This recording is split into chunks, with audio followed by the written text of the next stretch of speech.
If you thought the cold forging was crazy, then better stick around. Hey guys, welcome back to the shop. Today we are going to conduct an experiment for the purpose of gaining knowledge and experience in the use of a high carbon steel for a blade.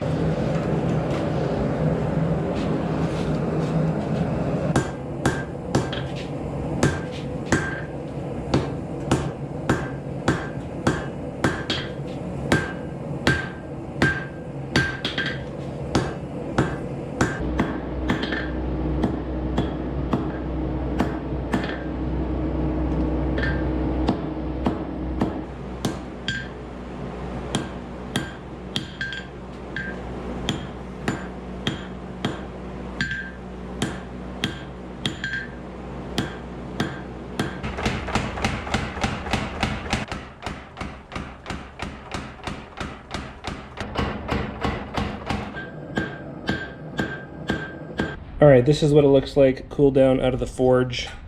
The profile is pretty oversized and left more or less rough, and that's on purpose. What I focused on, of course, was a nice distal taper here and a bit of a tapered tang. Fairly consistent bevel forged in at about 75 thousandths thick right here. And the next step is going to be running an annealing process on this.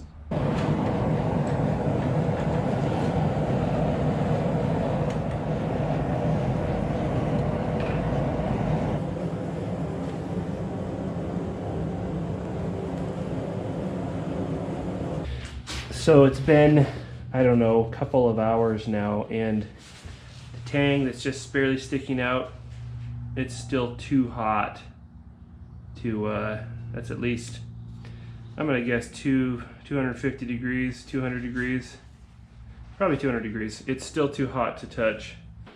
So it's been about 4 or 5 hours, 4.5 hours. And it's room temp. So it should be very soft at this point. So let's see what happened.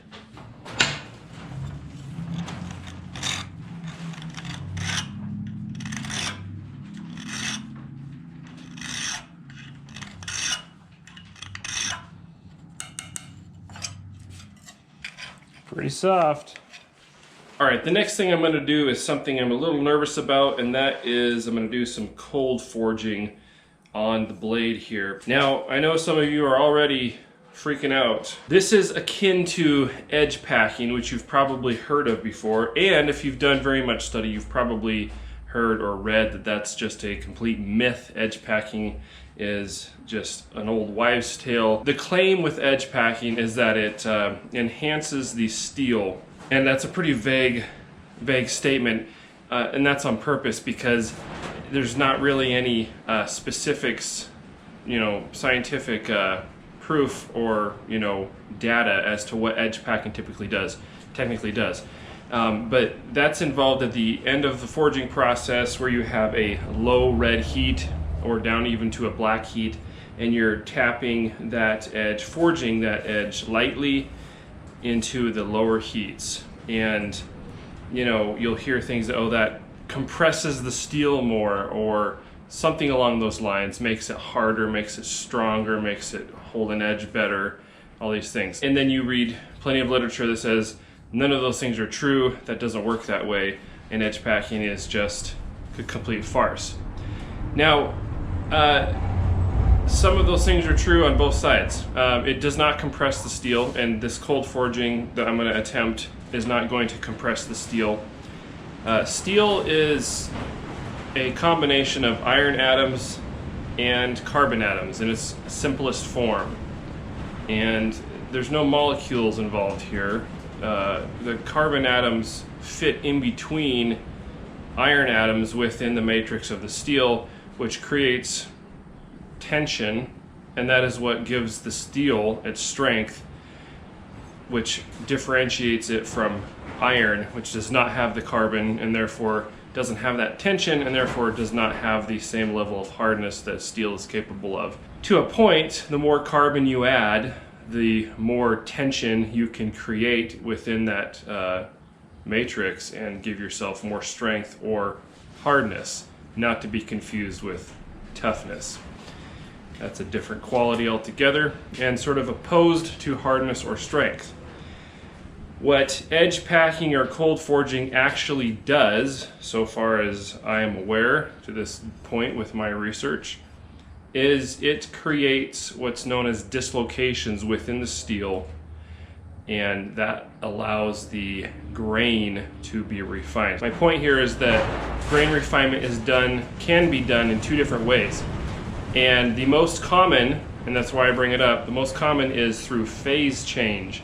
That's most likely the version of grain refinement that you're familiar with, where you do thermocycles to instigate those phase changes, and that is what refines the grain. The reason that refines the grain is because as you move from perlite into austenite, the grains, new grains are formed, and then as it goes from austenite back down to perlite or martensite, new grains are formed again. And every time you form a new grain, it starts on the boundaries of a larger previous grain and creates more grains in the same space, therefore smaller grains. The second way to refine grain is mechanically create dislocations, and that is what cold forging and edge packing, as it is known sometimes, does.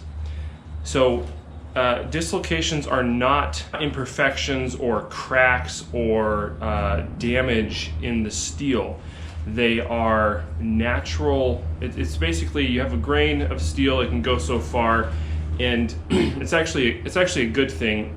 If you had a complete linear structure of your grain, so to speak, if you had a crack, it could just run the whole length, so to speak. This is a simplistic way of explaining it, but the fact is that the different grains connect and butt up against each other in very random ways throughout the matrix of the steel.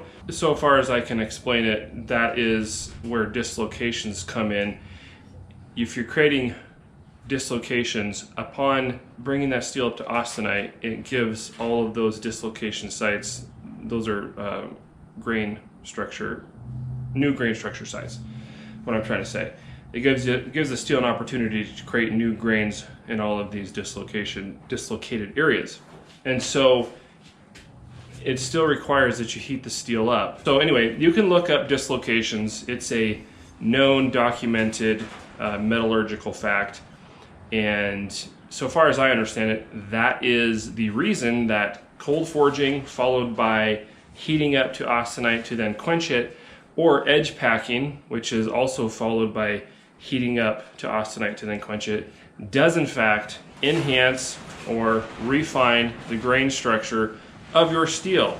And if it's equivalent to those thermocycles that we are typically doing, then perhaps the same thing can be achieved in much less time. And so we're going to go ahead and cold forge this after that rather lengthy, but in my opinion important dissertation on why exactly I'm doing this, because I want to see what happens and how this blade performs. And if it just doesn't crack up completely, because this is a low alloy steel and the 1.5% chromium in it may totally ruin this, but we're about to find out. Here goes nothing.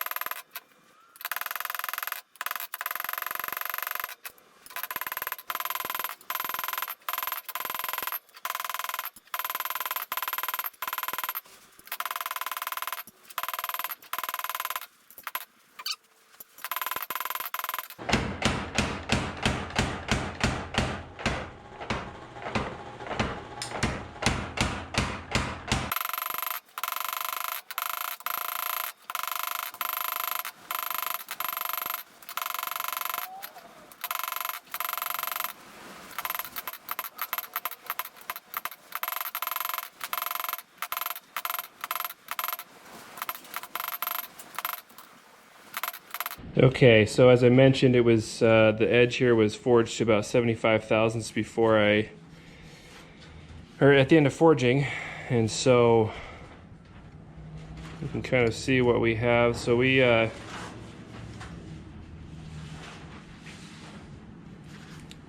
about 15 thousandths thinner. I need to adjust that a little bit. That's how much we forged it down. Cold forged. All right, well, so far I've got this cold forged with my earplugs in, and I don't see any cracks anywhere. It's visibly wider and obviously thinner at the edge and through here as well, I'm sure. I got a couple little divots here on there from the power hammer. I was trying to forge the bevel on the corner a little bit, and I shouldn't have done that, but I think I'll be okay. At this point, I'm going to go ahead and drill some holes for the handle scales, and then we need to clean this profile up and we can move on to the next step. All right, well, drilling some holes should be pretty easy since this is annealed. Now, guys, I have spent a significant amount of time studying bladesmithing technique and metallurgy. I feel like I should at least get a participation trophy for the hours that I've put in. All I'm saying is that I have taken what I believe to be the best information from a wide range of sources and data and have incorporated those into my bladesmithing practices to this point. So I'm building the best blade that I know how to build. What I'm doing here is incorporating techniques that I've never done before. And I think, you know, we can get stuck on maybe it's a little bit of pride, like I've arrived at the best method, you know, I've figured it out. Well, I don't want to do that because, you know, you never stop learning, and if you stop learning, then, you know, really what's the point of continuing the trade, right? You've achieved the pinnacle of success, right? So that's just me. Anyway, let's get these holes drilled.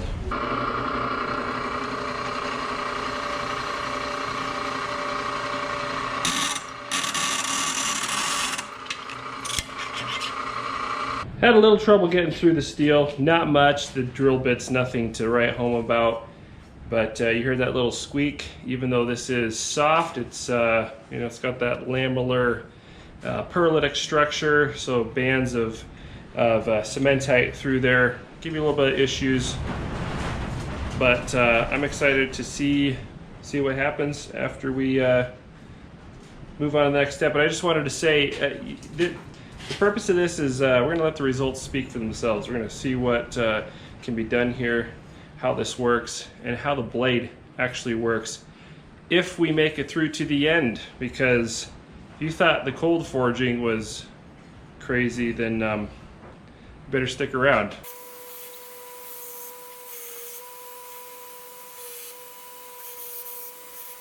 So I went back up and down the blade flats a couple more times. You can kind of see the wavy edge here where it's smushed out a little bit more.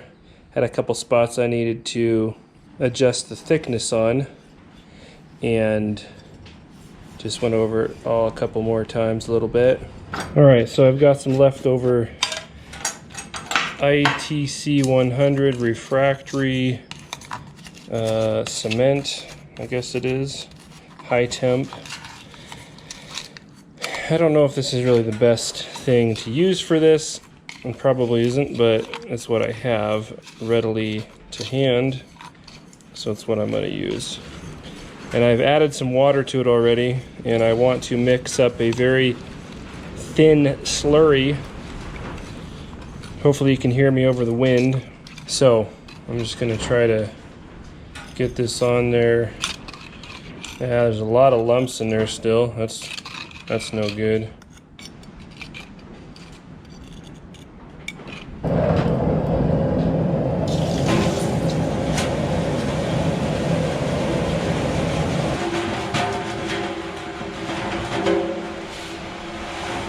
So as this refractory is drying, it's kind of flaking off. That's not good. It needs to adhere probably was too thick. That was probably the issue.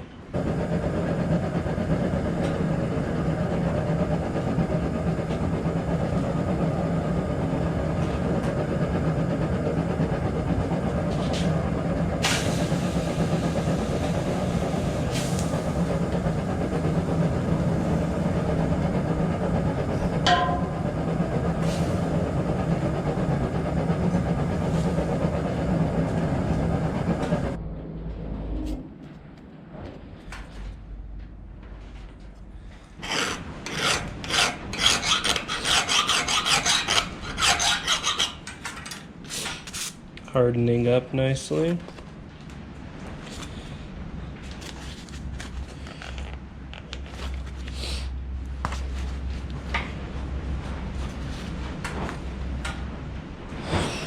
I do have a bit of a wobble here. That's disappointing, but I probably left it in the quench about 1 second too long.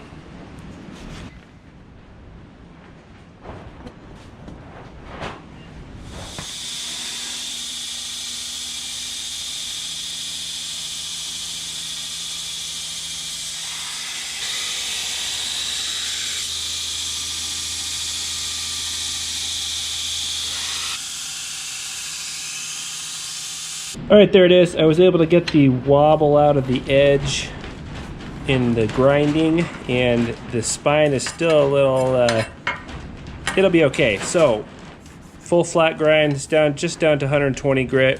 Well, that's not quite a full flat grind, but you know what I mean, right?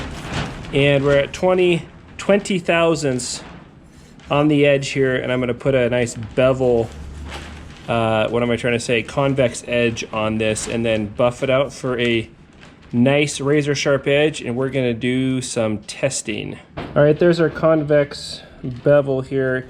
The thickness behind the edge might be a little closer to 25 thousandths by the time I got it on there. But, you know, this kind of looks like a kitchen knife, I guess. That was not my intention here. I was just forging a very generic sort of all-purpose blade that I could test, and that was my intent, is a test blade. And that's why I forged it to this shape. But the edge on it is characteristic of an outdoors blade, excuse me, like a hunting knife or bushcraft knife, something like that.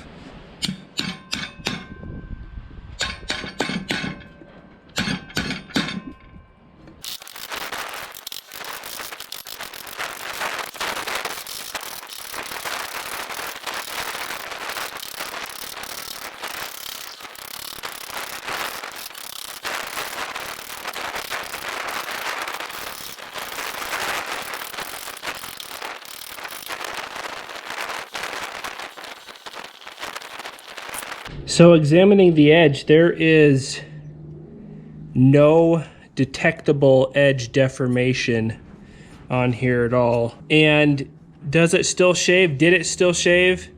Yeah, it does. It'll take hair off. It's not what I would call shaving sharp though. It'll take hair off, but it's not nearly as sharp as it was. But you know, so you can see the difference with this tip up here that hasn't been contacted. This is where the work was being done. The next test is to check for abrasion resistance, and one way I've done that in the past is cutting cardboard. So let's see what we can do.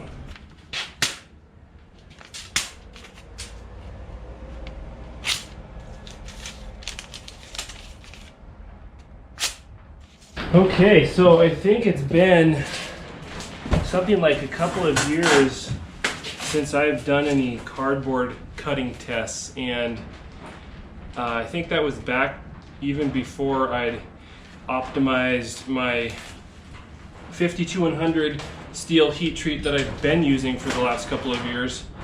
You know, when I was while I was working out my heat treat and studying the ins and outs of the different, trying to figure out the best way to heat treat it. So the protocol here is going to be the number of, and I can't remember if it was a I think it was a 4-inch wide piece of cardboard, cross corrugation, so perpendicular to the corrugated lines. The number of those before it would no longer shave hair, and then the number of those continuing to when it would no longer slice paper. And there's nothing scientific about this. What this does is provide me personally a benchmark. Wait, that was 5, 6, 7, 8. Okay, so that's 75. So at 75 cuts, it still feels, it still catches the fingernail nicely. And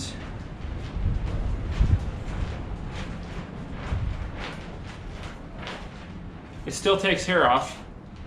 I would still call that shaving sharp. Okay, that's 100 cuts on approximately 4 inches of cardboard cross corrugation with the last 2 1/4, 2 3/8 inch of the blade. If I force the issue, it will take hair off, but I would not call that shaving sharp at this point.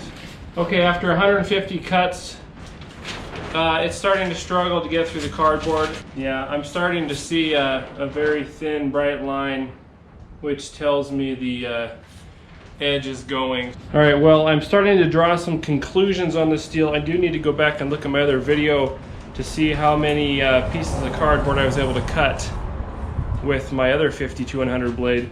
But the last thing I'm going to do here is I'm going to go ahead and hand sand this, well, just one side of this a little bit, get it up to a finer polish, and then we're going to etch it, because I was seeing some stuff in the steel that I think had something to do with heat treat, and I want to see that a little closer, and etching it on a higher polish is going to hopefully enable us to do that. All right, so I just pulled this out of the etching solution, the ferric chloride. I haven't sprayed it or wiped it off at all, and honestly, this is not really what I expected to see. I'm not exactly seeing the different, I'm not exactly seeing the alloy banding that I expected to. I can see scratches and stuff from the sandpaper, but I think that's some down right through here. It's kind of hard to tell. I could etch it a little longer. But what I am seeing, and I think you can see it very easily too, is a very distinct difference in the what's actually going to be the hardness or the heat treatment of the steel. This area here is a lighter color, and then you see this band along here and then up into this area that's darker, which indicates hard steel. The dark color indicates that it's hard. It has to have enough carbon in the steel in solution in order to etch dark. And then you can see some mottling through here where it's darker. So what that tells me is that our ITC 100 coating provided a lot more insulation than I expected it would. All right, guys, it's the next day. I've actually had time to trim my beard and review my actually 2 previous cardboard cut tests with 52-100. I'd forgotten that I'd done another one. And I've got some stuff to say before ending this video. First of all, this was just a fun little experiment, and I just wanted to see what would happen with these different techniques. Secondly, I'm aware that these different techniques are not designed to be used with this type of steel, and so that was another part of it. How does this type of steel, the 52-100, which is a low alloy, high carbon steel, react to these different procedures and techniques? So that was part of it. Thirdly, this is a great example of how not to heat treat 52-100 steel, and a great example of why particular techniques like a soak time for the austenizing and controlled temperatures are important. And essentially, I think we made a 52-100 steel blade that performed somewhere in the neighborhood of maybe 1080 or 1060, and that's not what you want to do, because you can just use 1080 or 1060 for simpler process. And on top of all of that, there's a lot of different things that could have been different in the little experiment we did here.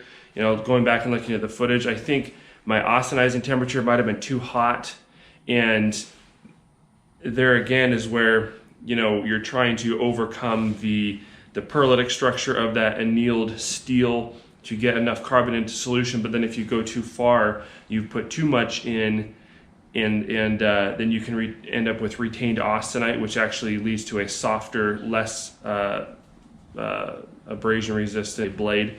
And so I don't really know where we fell on that spectrum, but that's why I use a kiln for controlled temperatures, and so you have a lower austenizing temperature to put the appropriate amount of carbon into solution without going into retained austenite in the finished product.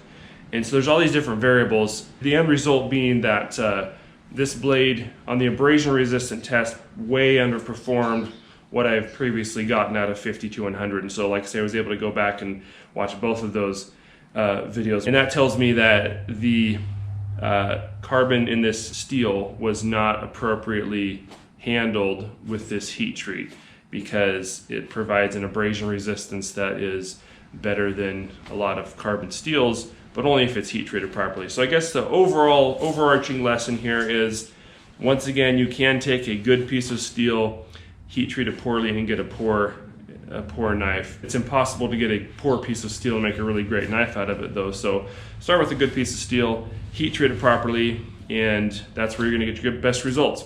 So that's my recap of the whole thing. Hopefully this was fun and entertaining on some level for you. As always, appreciate you watching, and we will see you on the next video.